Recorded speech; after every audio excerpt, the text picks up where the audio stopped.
Oras sa DYFM Bombo Radyo Iloilo Philippine Standard Time, 27 minutos ang nakaligad sa alas 3 sa hapon. Maayong hapon, syudad kag probinsya sang Iloilo. Maayong hapon, Western Visayas. Welcome na sa pagpangalagad sang programa nga libre ang konsulta. Dr. Bombo. Subong nga adlaw sang Domingo, Hulyo 12, 2026. Ay maway naman kita liwat subong mga kabombo. Since sa adlaw naman sang Sunday, no, mga may ara naman kita sang topiko nga pag-istoryahan diri sa Dr. Bombo program. But before that, I hope nga ara ka mo no sa maayong kahimtangan given sa calamity nga aton subong nga ginaatubang kay ti aton dira nga mga kauturan ginabaha sa gihapon no, naga-evacuate kag iban ara gihapon sa evacuation center. So I hope nga ara man kamo gihapon sa maayo nga kahimtangan kag safe ang tanan no, ilabi na sa mga area nga very prone sa mga landslides sa pagbaha. I hope nga naka-evacuate na kamo upod ang inidiri nga mga pamilya kag pabilin sa gihapon nga aligmat kag alerto to make sure the safety and security sa nga tanan. Kag subong man nga adlaw sang Domingo, syempre given nga ti subong mga ono rainy season na kita diri pabatsyag nagidiri ang sige-sige nga pag-ulan nga ti pwede nga makahatag sa aton sang mga kabalatian no pareho abis sang dengue. So subong nga adlaw panibag-o diri nga topiko ang aton nga pag-istoryahan kaupod man ang isa ka medical professional agud nga ti para mas maid-id bala ang aton diri nga mga detalye and information sa pagpaathag man abis ang ining balatian diri nga nasambit nga amo ang dengue. Kag ang epektos ni most especially sa mga kabataan given nga tinagabalik-balik na bala kita subong sa mga eskwelahan and balaan man naton pagkatapos sang ulan may mga area sa mga sulod sang eskwelahan or sa mga balay man naton diri nga nagaka-stock o kon nagakapunduhan sang tubig nga balaan naton nga diri ginaitlogan no sang aton diri nga mga lamok to make sure man nga hambaga ni prevention is better than cure. So aton ihibaloon kung anong pwede naton mahimo especially kung makabatsyag sa mga hilanat no sa mga kabataan subong kay tinaga-ongoing pa ining bagyo Inday man ang halit nga dala sini ti base may mga kabataan kita nakabatsyag na sang mga hilanat sipon or ubo so aton ini paga-istoryahan para mamonitor man ang health conditions sang aton nga mga kabataan. And para hatagan kita diri sang pagpaathag subong hapon, makaupod naton diri ang isa ka pediatrician kag pediatric infectious disease specialist live diri sa Bombo Radyo Iloilo Studio, amo si Dr. Thomas Saiton Jr. Doc, maayong hapon, live ikaw diri sa Bombo Radyo, upod mo si Bombo Kriel. Mayong hapon Bumbukril, mayong hapon sa mga pumuluyo sa Western Visayas, ilabi na gid sa Iloilo City and Guimaras. Doc, before kitang mag-discuss dali, kamusta so far ang imo nga Sunday? Maulanon kita, kamusta Doc? Bali, actually may balay ko di sa city pero taga Guimaras gid ko. Kahapon na experience ko grabe gid ang ulan. Actually naka-experience ako kahapon sang pugada. Pero subong dito sa Guimaras, bago lang ko to kahalin sa akong clinic, wala subong kaulan nga aga. Pero may mga area man, Doc, sa Guimaras, paglanta mo dito nga doon ginabaha man ka mo dito sa ibang area, Doc? Yes, ma'am. Bali, amo na gani nga ang pag-ulan, subong isa na ni makahatag sa aton sang risgo sa ginatawag naton nga infectious disease, ilabi na gid ang dengue. Kay ti amo na siya ang water ang ginaitlogan sang lamok. Okay. So speaking man diri sa ining nasambit man nga balatian nga dengue, Doc, for sure nagakalipay ning mga lamok naton nga mangitlog no sa mga may mga tubig bala diri ang nagakasta kat given nga dodamo sa mga areas naton sa pagbaha. Pwede naton anay Doc i-explain man liwat diri sa mga nagpamatik nga nagalantaw ang epekto gid sang ining balatian nga dengue especially sa mga kabataan naton, Doc. Kung nagaulan, bali amon ang tsansa sang lamok para mangitlog. So, pwede sila magadamo. So, amo na gani ang ginahambal nila, ma'am, nga kung wala sang lamok, wala sang dengue. So, kaya ang isa ni kalamok nga nag-carry sang dengue virus, pwede ni sa mangitlog up to 500 eggs. So, pwede man siya kapudos ang 500 man kalamok. And sa subong do ka, kamusta man abi if ever no nga may isa ka bata nga makabatsyag sang hilanat diri o lain pa matsyag need pa ba dayon gilayon magpa-test sa ini nga dengue man dok if ever no nga makabatsyag ini sila sa mga sintomas dok. Bali, ang simptomas ng dengue, of course, most common gid na hilanat, amo na galing ginatawag na siya nga dengue fever. Pero may mga dengue nga ginatawag nga mild, pwede mangin asymptomatic, ang bata do hindi mo mabalaan nga magka-hilanat siya. So, bilang isa ka pediatrician, dapat i-monitor nyo ang bata nyo kung may hilanat. Kag kung ang iya hilanat, mga sobra na isa ka adlaw o duwa ka adlaw, dapat gilayon ka mo magpa-check up sa doktor para mabalaan kung ini dengue or hindi. Kaya ang simptomas ng dengue, non-specific na siya. So, hindi kita kambal sa simptoma lang, nga dengue gina siya dayon. Kaya pwede na siya nga maghilanat, magsuka, magsakit ang kalawasan, kagiban pa nga non-specific signs and symptoms nga pwede mangin simptomas ang iban nga sakit. So, ang maka-prove lang gid amo ang tawag nga dengue test. So, kung ang bata nyo mahilanat na nga duwa ka adlaw, ako bilang isa ka pediatrician, ga-advise gid ko nga dapat magpa-check up sa doktor para mabalaan kung ini sign na sang dengue. Pero aside sa hilanat, Dok, ito mo gini ang very common man nga ginabasyahan sa mga parents when it comes to sa dengue. Ano pag gid ang pwede nga makita sang isa ka ginikanan nga mga symptoms sa iya diri nga bata, Dok? Okay. Ang dengue, amo to kay inanambal ko nga ang iya symptom non-specific nga makita mo man sa iban nga mga sakit. Pero bilang isa ka pediatrician, ako na-experiensyahan nga hilanat, number one, gid kag most common nga signs ng dengue. Pwede nga magsakit ang iya ulo, nga pertigid ka sakit. Kag ang location sinaara sa frontal area o kung sa aton agtang o kung sa sulod o kung sa likod sang iya mga mata. Kag pwede man magsakit ang iya kalawasan, kag pwede siya magsuka, magsakit ang tiyan o kung mag-bleed. Pero ang tawag nga rashes or kung bleeding sa dengue, conkisalate na siya. So, do hindi naton ina mahambal nga dira kita marilay para mahambal kita nga dengue or not ang isa ka hilanat. And how true ini nga ginapahayag nila diri, Doc, nga ang isa kanong kalamok nga dumi mga dots bala kanang sang color white nga makita naton amo daw ini ang carrier sa ining virus nga nagatugas ang sakit nga dengue. How true is this when it comes sa medical aspect naton, Doc? Okay. Ang hindi tanan nga lamok naga-carry sang dengue nga virus. Ang lamok lang gid nga maka-carry sang dengue ang inatawag nga Aedes aegypti or Aedes aegypti kag Aedes albopictus. Kag ma-distinguish mo na siya sa iban nga klase sang lamok kay may ara na sa stripe sa iya lawas. That's why ginahambal na siya ang dengue mosquito man nga tiger mosquito. Okay. So, mostly kung makita na siya, Doc, especially sa subong nga mga tinion, kay as mentioned, mas nagkakalipay na sila nga mga itlog, no, given nga damo sang mga tubig sa subong, Doc. Ano ang pwede dabi mahimo sang aton nga mga ginikanan subong nga tinion, Doc, to make sure nga malikawan bala ang pagpangitlog kay as mentioned kagina do kadamo gid hundreds ang pwede nga maitlog sang isa ka lamok, Doc. Siguro mag-cooperate kita sa Department of Health sa ilang ginatawag nga 5S strategy.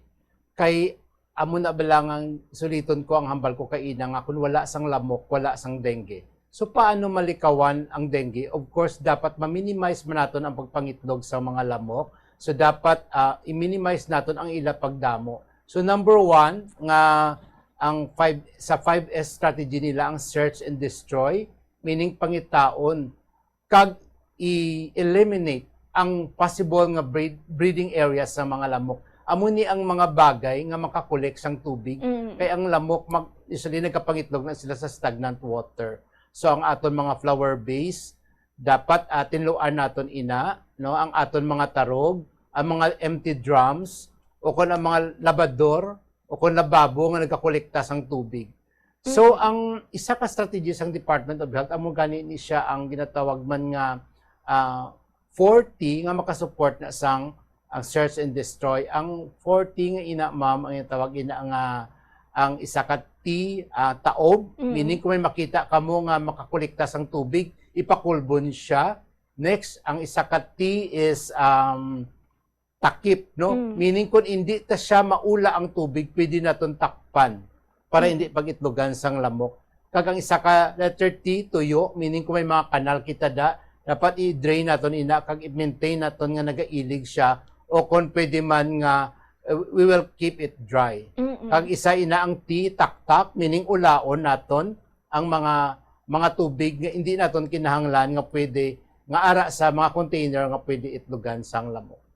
Okay. Balik-balikan ta ining balatian nga dengue, Dok. Kay do may classification ana siya, no, nga do severe or mild lang, ara iban nga to the point nga severe nagakadulaan gid sang kabuhi, Dok.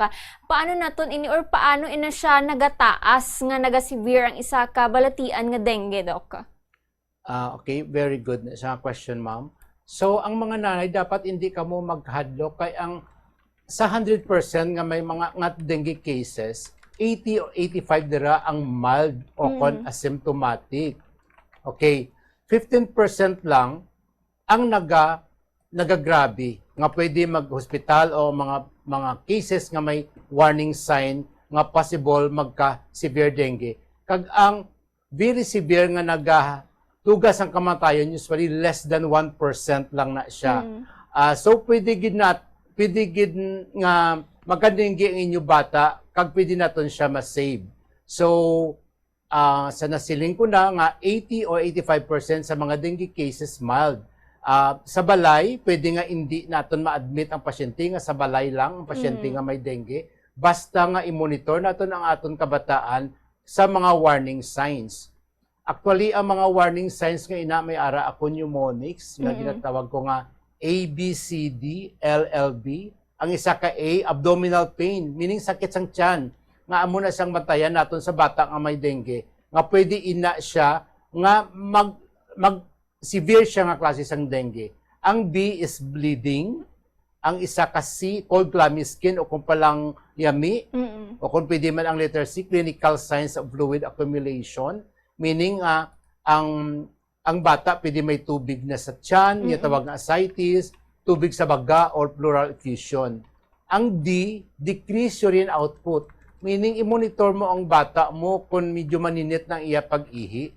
Ang E, enlargement of the liver o kung paghubag sang atay. Ang L, lethargy o kung pagpalang luya sang bata. Kag ang V, vomiting o kung pagsuka. Kung may mga amo ka mo nga makita nga simptoma or sign sa inyo kabataan, pwede na siya nga maglaway siya nga klase sang dengue or mahulog siya sa ginatawag na severe dengue. So kung sa akon mga pasyente, kung may mga warning signs, gina-advise ko gid nga ipa-admit na ang kabataan. Pero kung wala man lang sang warning sign, pwede nga ibalik-balik lang sa adlaw-adlaw sa doktor, may dala lang kamo nga CBC platelet nga result every day. Kaya dira makita sang doktor man sa CBC platelet kung pwede siya laway siya nga klase sang dengue or mangin severe siya nga dengue. Example sa aton CBC, gusto ko lang tudloan ng mga nanay kay CBC plated do common naman na siya nga laboratory. So sa CBC makita mo da kung naganubo ang hemoglobin, pwede may ara siya nga bleeding. Kung nagataas ang hematocrit, meaning pwede siya nga dehydrated. So kinahanglan na siya nga i-dextrose. Kag kung nubo ang iya white blood cell, pwede gid na nga sign na sang dengue. Kaysa dengue, naganubo ang white blood cell, kag nagataas ang lymphocyte. Kag bantayan man naton ang platelet, kay kung magnubo ina, pwede nga ang aton bata mag-bleeding. But when it comes diri, Doc, sa aganhagan kapag severe bala sang balatian nga dengue, ano na siya, Doc, ang epekto niya? Dasigay bala o kung nakadepende sa virus mismo sang pagkagat sang lamok sa isa ka bata, Doc? Okay, depende na sa resistensya sang bata. Kag depende man sa virulence sang virus. Kay ang dengue virus may apat na sa serotype. Dengue virus 1, 2, 3, and 4.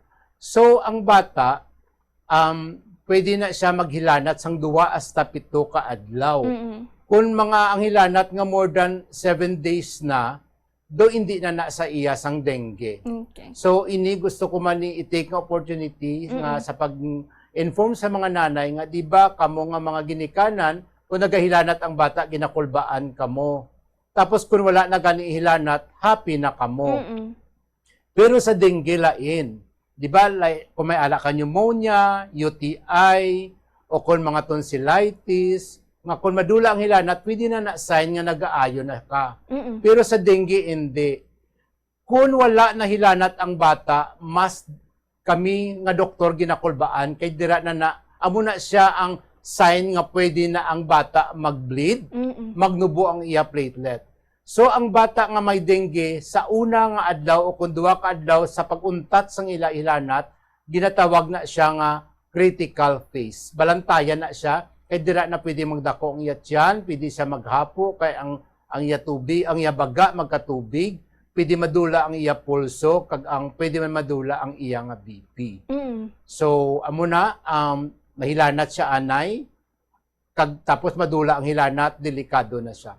Pero kung masurvive na ang 2 days nga wala sa hilanat, kag okay ang iya mga vital signs, wala nagdubo iya platelet, pagsik siya, wala gadako ang iya tiyan, pwede na siya makagwa sa hospital. Mm-mm. Okay. And as you mentioned earlier, Doc, nga kung sa balay lang, pwede man ini mahagan-hagan bala or matap na ang ining balatian nga dengue. How true ang pagkaon kano sang orange o kon balot, Doc, para mas madugangan ang energy man abis sang ining bata nga nag-undergo sa ining mga balatian, Doc?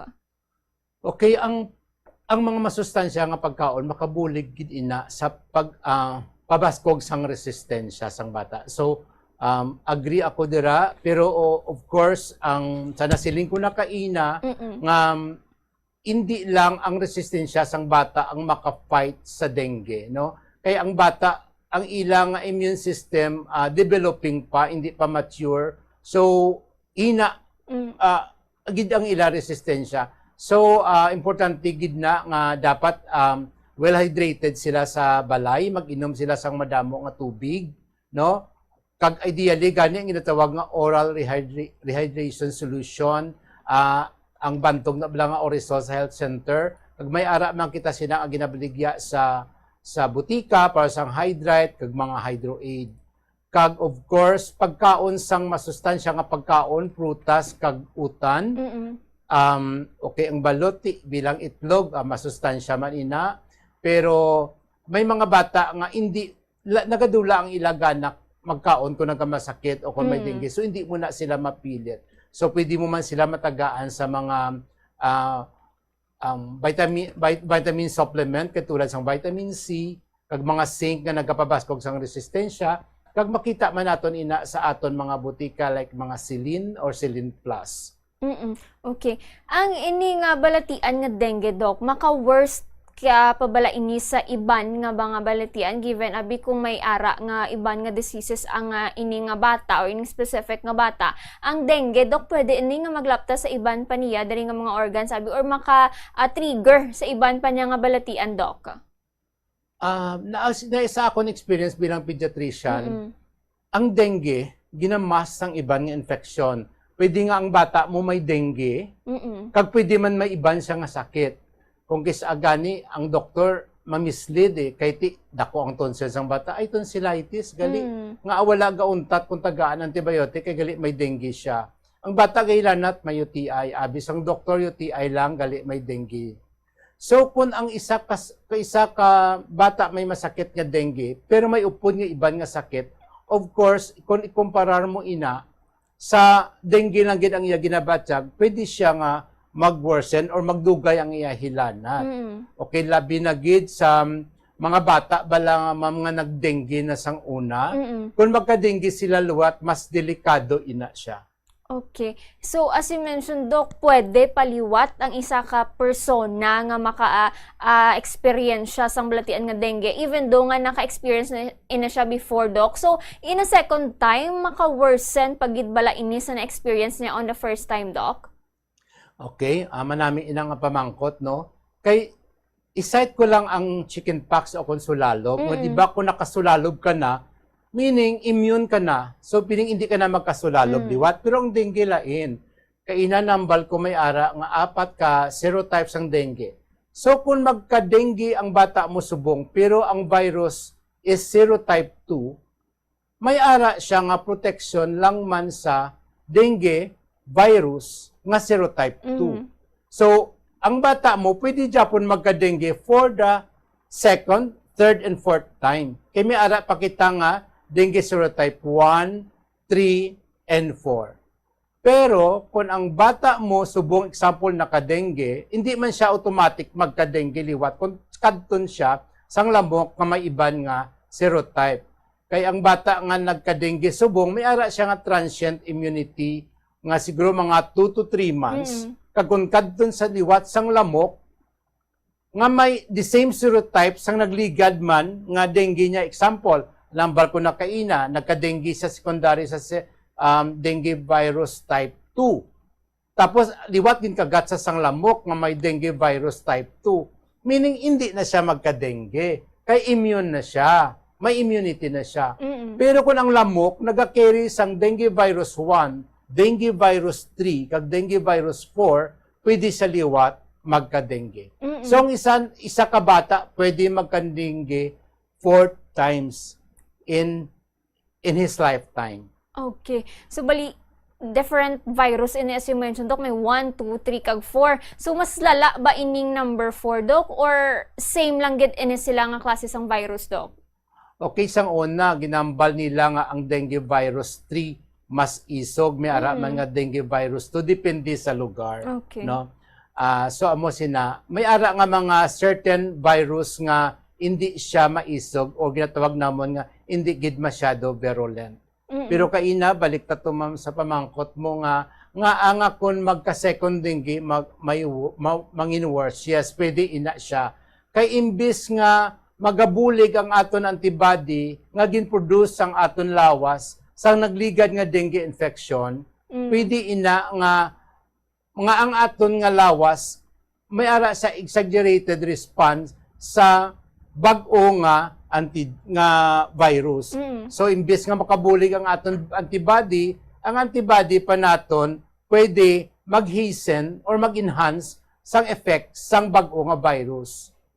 Okay. But usually, Doc, may limit ba ang time or may span of time ba nga ti amo ni nga month nagka-dengue siya pagka next year na apektuhan dayon siya sang liwat nga dengue, Doc? Or ano kalawig before kabi nga ka-experience siya for the second time sang dengue?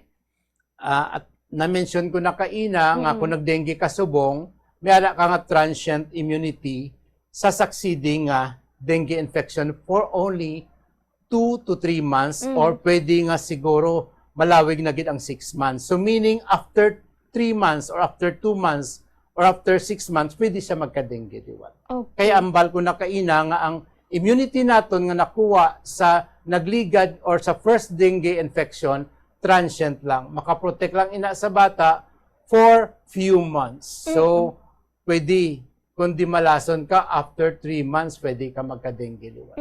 Okay. And so far, Doc, sa aton rin nga mga kabataan sa Western Visayas, sa medyo madamo-damo ba subong ang nagaka-experience sang ining dengue nga balatian, Doc, based man sa nagapa-check up man sa imo nga clinic, Doc? Kung ikumparar ko, bali ang na-experience ko sa clinic ng mga number of patient, daw naga-conform sa national kag sa aton nga regional nga census. Kay ang nabasa ko man nga ang dengue cases subong madubo siya by 40 to 65% ikumpara sang nagligad nga tuig. Okay. So, mababantong medyo aware naman ng mga parents kung paano obrahon, abi nga matap na, kag malikawan gid ining balatian nga dengue nga makaapekto sa ilang mga kabataan, Doc. Yes, siguro effective man ang programa sang Department of Health. Kag na-inform man ang mga kadamaan sa kung paano malikawan ang dengue. Kaya pabalik-balik na sa ang 5 strategy nga search and destroy, tapos self-protection, nga kung diin pwede kita mag-wear sang mga long sleeve, long pants, kag socks, ang aton balay, butangan naton sang screen. No? So, amo sina. So, ang isa ka S dira, ang seek early consultation sa doktor. Kag ang another S is we should support ang fogging sa mga area nga may outbreak. Kag of course, ang isa ka S ang sustained hydration o kon sa pag-inom sang madamo nga fluids. Siguro effective gid para sa akon kay sa nahambal ko na kaina nag-decrease sang almost 50% ang cases sang dengue ikumpara sa nagligad nga tuig. So damo na gid man sa mga ginikanan kag mga tawo nga aware kung paano naton mapanubo ang mga kaso sang dengue. Okay. As you mentioned man, Doc, no, ang mga dapat obrahon sa mga ginikanan natin sa environment man kag sa mga balay. How about naman, Doc, sa mga mismo, no, nga mga kids naton, kiti as mentioned, kung nubo ang imo nga immune system, mapwede, gidi ka madutlan sa ining balatian nga dengue. So, ano ang pwede, diri man nga maubras man, sang mismo sa mga kabataan naton, nga mapabaskog ang ila diri nga immune system, Doc? Amo to ka inahambal ko nga dapat magkaon gid sang musustansya nga pagkaon. Pero hindi gid kita ka-rely sa aton immune system kay may mga virus nga very virulent. So sa mga bata dapat hindi kamo magbuwa sa mga oras nga very active gid ang mosquito. So ang ginatawag nila nga few hours after sunrise kag few hours before sunset. Kaya ang mga lamok, active na sila 6:30 to 8:30 sang aga, kag 4:30 o kon 4 p.m. to 6 p.m. Kag kamo nga mga bata, siguro amo to luwas nga pabakuhon ninyo resistensya sa pagkaon sang husto kag masustansya, dapat hindi kamo maghampang sa amo sina nga oras kag sa mga area nga madulom. Kaya usually dira ang mga lamok nagapahuway-huway sa mga madulom nga area. Example sa mga shady trees, no, mga dabo nga mga kakahuyan nga kung saan amo gina ang gusto sa mga kabataan maghampang dira kay hindi mainit kag kung saan nagapanaguay pa sila. Okay. Doc, with given diri sa aton nga situation nga ginabagyo kita, may mga evacuees kita, no, especially di sa mga ginikanan nga ara sa evacuation centers. Kag tini naton malikawan nga ang iban diri nga mga kabataan ginahilanat na nga daan, Doc. Is this ang ining mga kabataan prone gid or mas prone ba lang once makagat sang lamok, Doc, nagahina pag ang immune system kung ara ini sila sa evacuation center kag may hilanat na nga daan, Doc? Okay. Ang pagkadto sa mga kabataan sa evacuation center, siguro ang nagpa-prone sila sa infection, not the resistance nila, no? Pero ang area. Kaya kunara ka mo sa evacuation center, crowded ka mo eh. Kagamo na ang gusto sa mga lamok eh. Ang inabala nga sa isa lang ka area, dudamo sa sang makagat. Yes. No? Of course, ang isa pagidira nga kung kaara kita sa isa ka evacuation center, so it is a form of stress kay may ara kalamidad, ara kita dira. So sa mga kabataan, no, they tend to sweat out. No, nagabalhas sila. So ang ilabalhas balaan nagaproduce ang carbon dioxide or lactic acid nga amoy na ang masense ang lamok.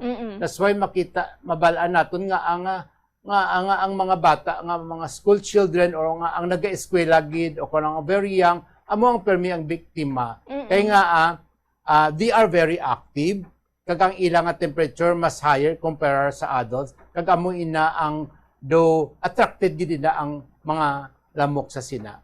Kag sa evacuation center man, mapales man naton siguro ang pag-attract sang lamok kung maggamit kita sang mga light-colored nga mga clothing. Kaya ang lamok attracted man na sa mga dark-colored nga mga bayo eh.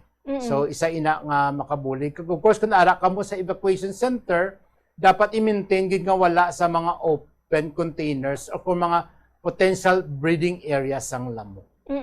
Okay. Iti for sure, Doc, madamo sang mga kauturan naton sa subong nga nagapabilin yapon sa evacuation centers, hindi malikawan, no, nga ti iririmawa ini sila and madamo man for sure sa mga lamok sa area. So muni ang pinaka-importante nga manglimpyo gid sa palibot given man subong sa naga-ongoing diri nga bagyo naton, madamo sang mga higko nga nagakadto man sa aton diri nga mga area sa sulod ka balay, so importante nga limpyuhan ina siya.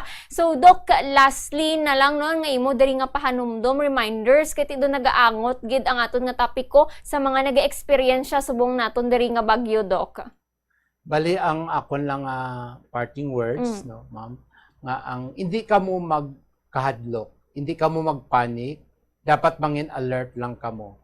So, ang nasiling ko na kaina, suliton ko nga 80% or more than 80% sa mga dengue cases mild. So, kinanglan na natin i-monitor ang inyong mga bata sa mga warning sign. Kung may ara ka mo sa mga sign nga kaina na mention ko, dapat ipa-check up lang sa doktor. Kag amo na magkaon sang masustansya nga pagkaon, kung magilanat ang bata, tagaan sang paracetamol. Hindi maghatag sang ibuprofen, no? Kaya ang ibuprofen, nami man siya nga bulong sa ilanat, pero kontra siya sa mga bata nga dengue, kay pwede nga mag-bleeding ang bata nga naka-ibuprofen. So madamo kita sa mga brands ang paracetamol nga pwede natin mabakal, isa na ina ang biogesic. Kag of course, ato ang ambal ko nga dapat i-increase nato ang aton oral fluid intake. Mag-ano kita, inom sang damo nga water, kag ang iban pa nga fluids. Nga kung may dengue ang bata, amo to ang oral rehydration solution nga pwede naton mabakal sa butika o mapangayo sa health center, katulad sang Orisol, Hydrate, o kon Hydroaid. Kag of course, mag-participate kita sa aton Department of Health sa ila programa batok sa dengue, amo to ang 5S, kag ang 4P nga na-mention ko kaina. Okay. Doc, lastly, ihabol ko lang ina siya, no? Given nga medyo mabudlay sa iba naton nga mga kauturan sa subong nga magpadulong abi sa clinic or sa hospital, given man sa sige gyapon nga bagyo, if ever ginahilanat sa subong nga mga tinion ng ilang nga kabataan, ano ang pwede maobra, Doc, para mahagan-hagan lang ining nabatsyag sang isa ka bata, Doc? So, pwede nga ang bata sibinan, no? Tapos, paimnon sang madamo nga fluids. Tagaan sang masustansya nga pagkaon. Kag, panilagan ang hilanat. Kung mahilanat na mga siguro more than 2 days, dapat magpa-check up sa doktor kay pwede ina nga signs sang dengue. Ang hilanat nga isa kadlaw, okay lang man nga i-observe anay. Pero kung ang mga hilanat more than 2 days na, susubong nga panahon nga dako ang mga kaso sang dengue o nagadamo, dapat siguraduhon naton nga nga hilanat hindi iya sang dengue. Kag ang isa ko pagid nga mahambal sa mga ginikanan nga ang dengue is caused by a virus. So biskan ano ta na kahatag sang antibiotic, hindi na siya mag-ayo. That's why nga isa man akong nga hint para sa aton mga health professional o sa amon nga doktor, sa amon nga mga doktor nga kung magpa-check up ang pasyente nga may example may UTI, may tonsillitis, may pilas, tagaan namon antibiotic nga wala nagaayo ang hilanat kay gali may upod siya nga dengue. Kaysa nasiling ko na ang antibiotic hindi siya makabulong sa dengue. So kinanan sa balik na to kaina sa evacuation center, so amo na nga dapat ang mga bata nga may hilanat nga more than 2 days, dapat ipabalugid sa mga social worker nga ara sa inyong evacuation center para matagaan sa nagakaigo nga check-up sang mga doktor. Okay, so there you have it, no? Ang aton diri nga diskusyon na subong nga hapon. Lastly, Doc, ang diin ikaw pwede diri makita sa aton nagapamatikay nagalantaw if gusto nila magpa-check up sa imo, din ikaw pwede bisitahon, Doc. Actually, may clinic ako, ma'am, sa Guimaras, sa Barangay San Miguel. And then, may clinic man ako diri sa city, sa Plaza Libertad Medical Specialist. Kadamo-damo sang pediatrician diri sa Iloilo kag sa Guimaras. So, pwede gid nga magkadto kamo sa inyo doktor kag sa mga pigado, no? Sa mga pigado may ara kitang hospital o kon health center nga ang dengue hindi kinanglan sang isa ka pediatrician or isa ka pareho ko nga pediatric infectious disease specialist. Kay ang tanan nga doktor pwede makadiagnose sang dengue. So may ara kita ginatawag nga dengue NS1, dengue IgG, IgM nga test nga sa duwa pa lang kaadlaw nga hilanat sang bata or even sa 24 hours pa lang ay lanat, mabalaan na kung dengue ina or hindi. Okay, so there you have it mga kabombo. Subong nga hapon, hatagan kita liwat diri sa nga pagpaathag kag dugang nga mga impormasyon na angot diri sa nasambit nga balatian nga amo ang dengue. So sa liwat kaupod nato ng isa ka pediatrician kag pediatric infectious disease specialist si Dr. Thomas Shatton Jr. Doc, madamo gid nga salamat liwat sa imong oras. Kag basi may ora ikaw nga tamyawon nga gusto, Doc? Wala man, ma'am. Sige. Alright, so mga kabombo, sa liwat si Dr. Thomas Shatton Jr. Kag subong nga hapon, no, sa mga nagpamatik kag nagalantaw dira, especially sa mga evacuation center naton, dapat gid no nga halungan ang mga kabataan kag tibalaan naman naton kung anong pwede nga obrahon kag kung may ginahilanat kita dira nga mga bata, ipa-check up gilayon sa aton diri nga mga medical professional agud nga madahatagan sang nagakaigo diri no nga pagbulong nga given nga ti do nagasigi-sigi pang pag-ulan, pagbaha nga pwede gid nga makaapekto diri kag makahatag sang balatian nga amo ini ang dengue. So I hope sa tanan dira no nga ara gid kamo sa maayo nga kahimtangan kag mag-monitor lang gid no sa aton diri nga mga advisories sa mga nagapadayon diri or sa nagapadayon nga Bagyo Inday kag I hope nga ti mahagan-hagan na ina siya kag given man nga damo sang halit ang ginahatag no hindi lang diri sa syudad as well as sa probinsya sa nga Iloilo. Mga kabombo, bag-o na naman nga topiko diri ang natapos naton nga i-discuss and I hope nga magkita ay kitaliwat sa sunod nga Domingo. Inyo na barian diri no ang pagpangalagad sang programa nga libre ang konsulta.